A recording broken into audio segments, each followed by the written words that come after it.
आपके विद्यालय में तो मैं आया नहीं, लेकिन मैं जिस विद्यालय में भी गया हर किसी ने ये कहा कि भाई इसे वोट मिलेगी, यूएमएलसी बनना चाहिए। लेकिन जब चुनाव का रिजल्ट आया तो मुझे वोट नहीं मिली जी, वो चुनाव में हारा। आदरणीय श्रीचंद शर्मा जी को आपने एमएलसी बनाया।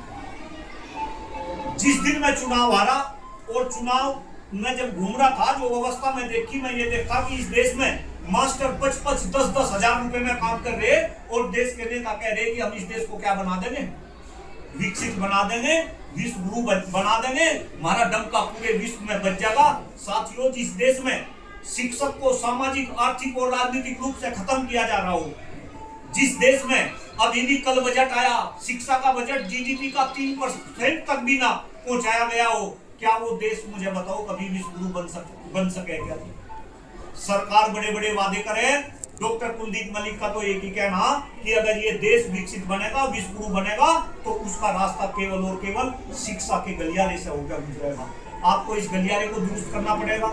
मैं अपना एग्जाम्पल दे रहा जी, मेरे मम्मी पिताजी टीचर थे, पहले सरकारी टीचरों की सैलरी कम होती थी, 4 बहन भाई थे, सब पढ़ लिए, सरकारी विद्यालय में पढ़ लिए, मैंने पीएचडी तक सरकारी विद्यालय में करी। आज हम सेज की तरीके से ताड़ रहे, लेकिन आज मुझे बताओ कि क्या गरीब का बच्चा इस देश में पढ़ सके जी? नहीं पढ़ सकता।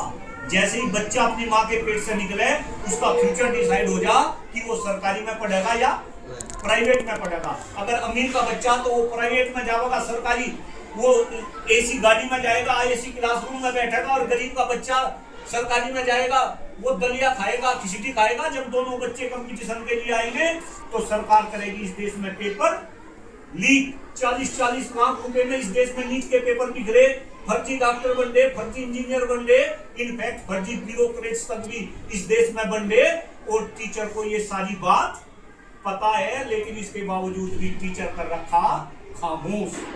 टीचर बोलने को तैयार नहीं। देखो, मैं एक बात अभी प्रधानाचार्य जी को भी बता रहा था, मैं तो जब लास्ट टाइम चुनाव लड़ने लगा तो मैं विद्या भारती के संस्थानों में नहीं जाया करता था। मुझे ऐसा था, मुझे किसी ने बताया भाई ये तो सारे के सारे विजय गुरु वोट दे, लेकिन मुझे भटनगर के अंदर आदरणीय सतीश उपाध्याय जी प्रधानाचार्य थे, उनकी वजह से मैं इन संस्थानों में भी घूमने लगा। मैं इनके भी हालात देख रहा।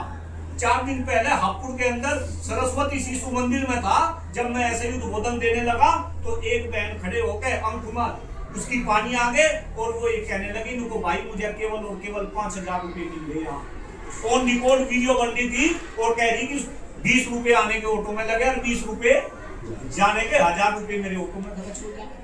4000 रुपए में मास्टर, एक बात बताओ, 500 रुपए की दाढ़ी से 15,000 रुपए में तो एक मजदूर काम कर रहा। आज हमारे हालात मजदूरों से भी खराब हो रहे हैं जी, और जिन्हें हम वोट देकर विधान परिषद में भेजे हैं वे हमारा पता नहीं लेते, वो केवल और केवल वो अपना पेट भर रहे।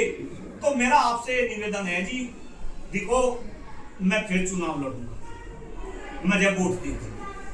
अगर पहले नंबर की नहीं तो भाई साहब दूसरे नंबर की दे दो, गलत तो नहीं कह रहा, और फिर पहले नंबर की क्यों ना दोगे?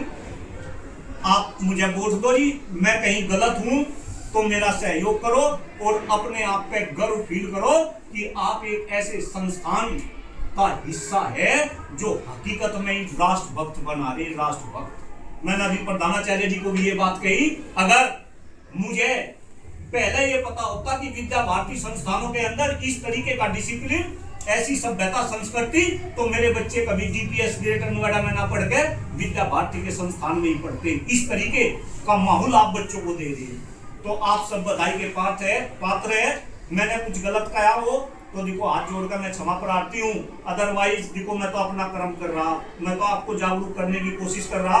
आदरणीय प्रधानाचार्य जी ने आपको शायद एक ग्रुप में भी डाला होगा, जो लोग नहीं डले मैं निवेदन कर लूंगा वे लोग भी ग्रुप में जुड़ जाएंगे। मैं कहीं गलत हूँ, मेरा मार्गदर्शन करो, अदरवाइज जय हिंद, जय भारत, जय शिक्षक समाज।